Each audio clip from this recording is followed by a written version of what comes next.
Once a week for the next few weeks, we'll walk around the clearing, see what's in bloom, and talk about a few of the plants.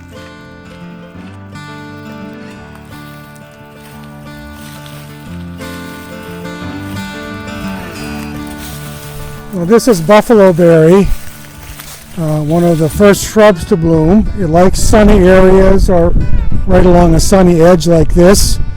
It has separate male and female plants, and this is a female. These are all female flowers, and this will be pollinated by a male plant somewhere around here.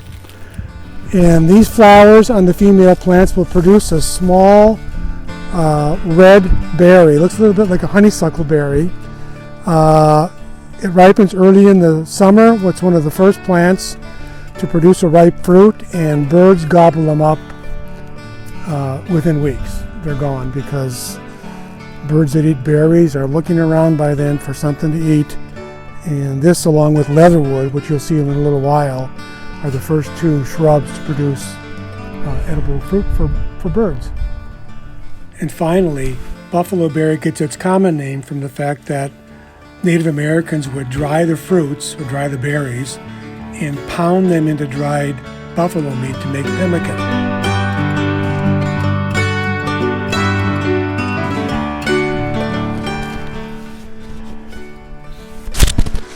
This is leatherwood, another early spring flowering shrub along with Buffaloberry.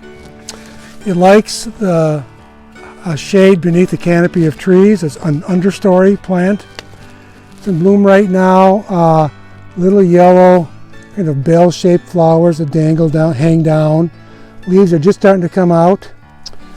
These flowers will turn into a little yellowish green berry-like structure that, along with Buffaloberry, ripens early in the summer, and the berry-eating songbirds clean them up quickly, so they don't last long. But it's important bird food. The thing I like most about this shrub is its great architecture, its great branching habit. It's just as handsome in the winter as it is in the summer, as far as I'm concerned. It's always reminded me of kind of a magnolia tree, kind of scrunched down inside, kind of a coarse texture, but just a nice branching habit. Great plant. And finally, leatherwood gets its name from the fact that the stems are so pliable that you can practically tie them in a knot.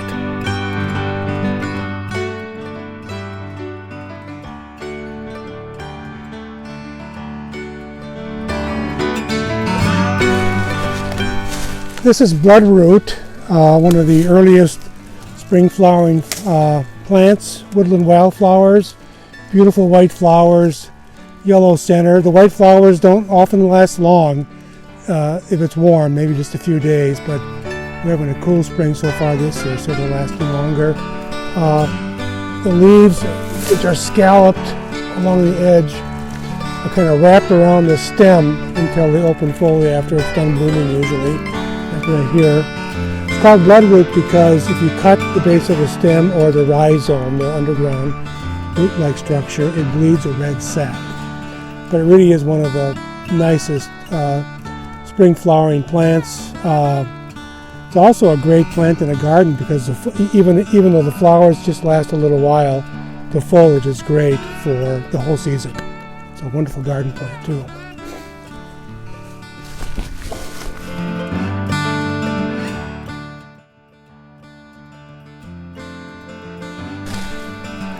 This is Sharp-Lobed Hepatica. You can see that the flowers can range in color from white to light purple, kind of every shade in between. It's probably the first thing to bloom up here. It's called Sharp-Lobed Hepatica, and this is one of last year's leaves because of the sharp lobe on the the sharp lobe ends on the three-lobed leaf. You can see the new foliage coming out right down here, nice and fuzzy.